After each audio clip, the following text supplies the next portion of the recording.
Si tu lances une lame en acier tranchante de toutes tes forces, tu peux facilement éliminer un ennemi qui te provoque à distance. Cependant, les longues lames ne sont pas très faciles à dissimuler et sont difficiles à transporter en grande quantité.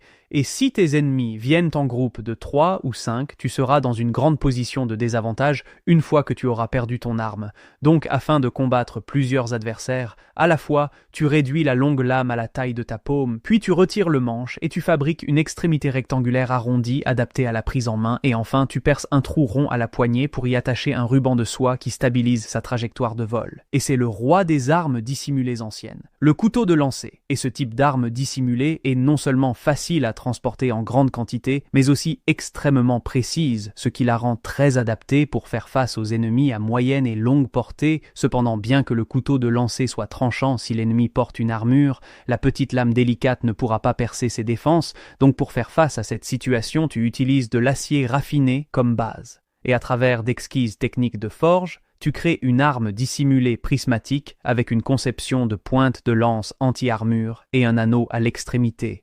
Et pour éviter que ta prise ne glisse à cause de paumes moites, tu peux également enrouler du tissu de coton ou de la corde de chanvre autour de la poignée et enfin attacher une bande de soie à l'extrémité pour stabiliser son vol. Et c'est la fléchette anti-armure conçue spécifiquement pour pénétrer les armures. Et avec cela combiné au couteau de lancer dans ta main, tant que tu en portes suffisamment, tu deviendras une mitrailleuse Gatling humaine. Et même si l'ennemi est 10 fois plus nombreux que toi, il tombera quand même sous le tranchant mortel de tes armes dissimulées, et bien sûr, que ce soit des couteaux de lancer ou des fléchettes, tu peux enduire les pointes de poison mortel, de sorte que même si tu ne fais qu'égratigner légèrement la peau de l'ennemi, cela suffira à le rendre incapable de combattre en peu de temps.